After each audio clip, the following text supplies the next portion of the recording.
Oi oi, Roger Retro Gamer. Hello. Hope you're well.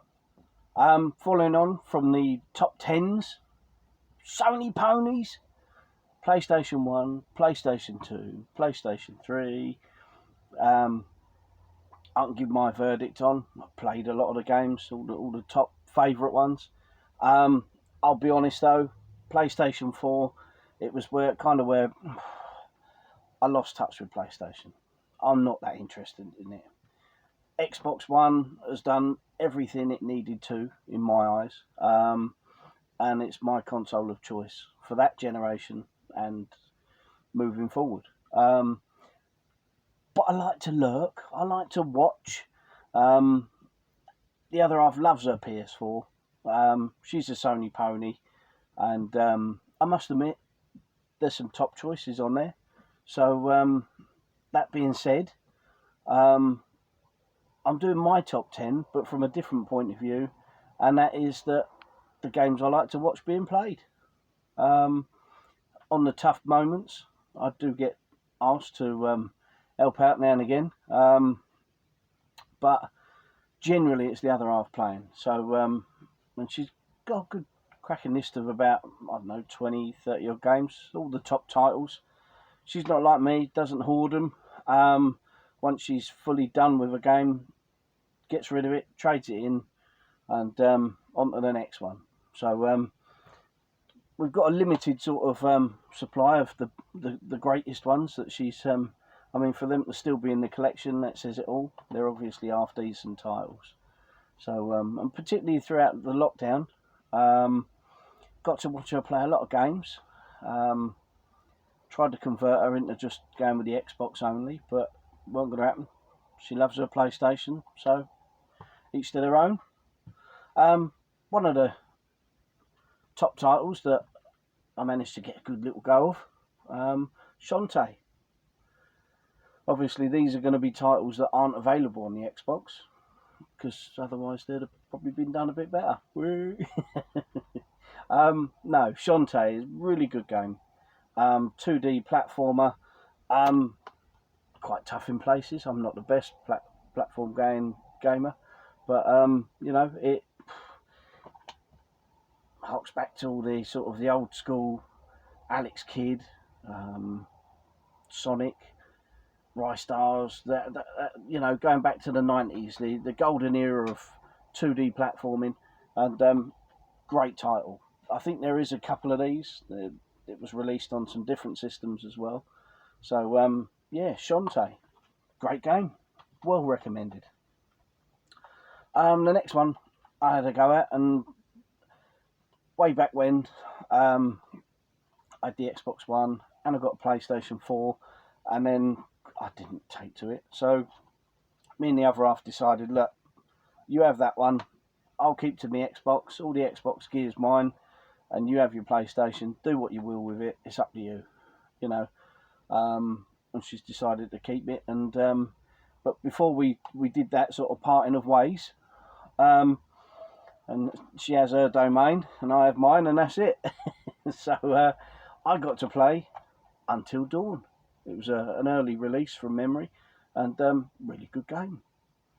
It made me think of the old school sort of survival horrors, like obscure still life, that sort of teen horror sort of movie come survival game, and really good. It's an early one, it's not an expensive title, but again, throughout lockdown, the other half had a good blast through it, and it was fun to watch, to be honest. It was nice to see how it all played out. Some twists and turns in the plot and that, so well recommended. These are in sort of an order, from favourite to absolute decent quality, sort of. The only way it could have got better was being released on Xbox. So anyway, another one, Knack. The other half, she loves this. Knack 1 and 2, she's done both of them, and I must admit, it's got real good charm to it. You build your little dude up and up and up, gets more and more powerful the more enemies you take on, the more things you collect. And yeah, it was really, really nice early on title, Knack, and got to admit, it's quite fun to watch. There is some puzzle aspects to it. It's not just 3D platforming, but it's another one well recommended. This is a bit unfortunate. This ain't on the Xbox, but SpiderMan, I quite like these. Played quite a few of them on the 360, and but I must admit the graphical capabilities really shine through on this. You no doubt you've all played this. It's a great game. What's more to be said, really? I'm sure you've all played it. Then Horizon Zero Dawn. Fantastic game. I must admit, I put a couple of hours into it myself.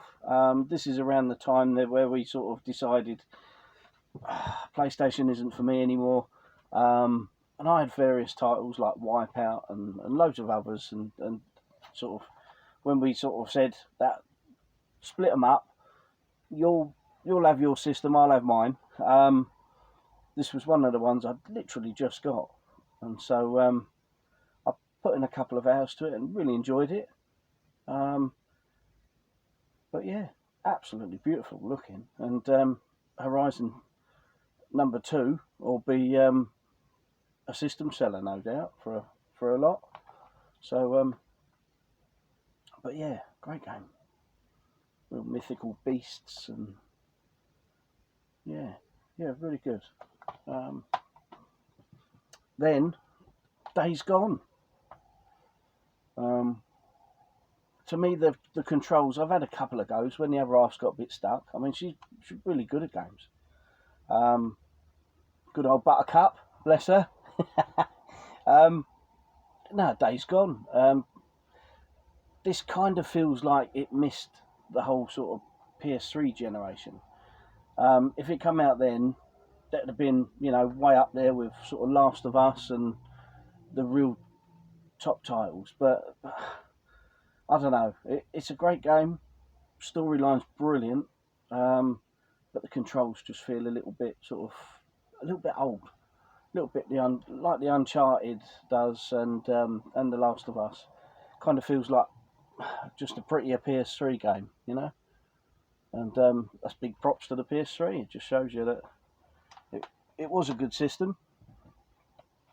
That brings us swiftly on to The Last of Us. Now, again, I played probably a couple of hours into this way back when on the PS3 and got sidetracked. But I kind of sold it to the missus that this was brilliant on the PS3. Kind of like watching a film, a bit like Walking Dead sort of. But you're in it.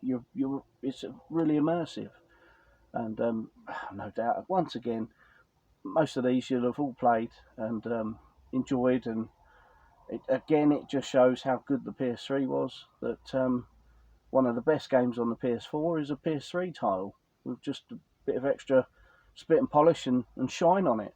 So great story. She's played through this. I must admit she did better than me because I didn't stick it out, and she had number 2 but didn't really take to that. Now, one game that I really do feel I miss, being an Xbox fanboy, is The Last Guardian. Obviously a follow-on from Ico and Shadow of the Colossus. This game is beautiful and real emotional as well.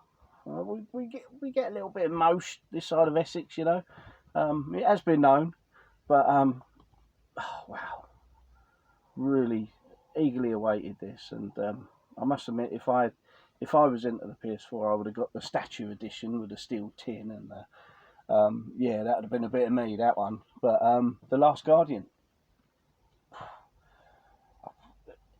get it, people. So if you haven't played it, if you haven't experienced it, play through the first 2, and this is just a really nice sort of follow-on, completely different sort of storyline, but it's just, well worth it. Absolutely brilliant, top stuff. And then once again, throughout lockdown, what's the other half play through this? God of War. Now it's vastly different to I've got and played God of War 1, 2, 3, and the other ones on the PS3, and the storyline is very, what's the word, Nordic storyline, but yeah, absolutely beautiful looking game, really good looking game, and the other half hadn't played any of the God of War, so I was intrigued by this one, so I was like, oh, yeah, get that, they were brilliant. Oh, you've got to play that. Oh, yeah, you know, top line titles, just hoping and praying it would be half decent, and it certainly come through, lived up to all expectations, and she absolutely loved it. Played all the way through it, and I really enjoyed watching and sort of giving the odd pointer here and there, but she don't need help with her game. She's brilliant. Bless her. So, yeah, God of War. If you've got or had a PlayStation 4, you'll have played this, surely. If not, why not? Get in amongst it. Now, that leaves a bit of a, if you like, a bit of a shocking one for the number one spot. And I'll be quite honest with you. I am absolutely gutted this isn't available on Xbox. It's the most fun I've had on a game, and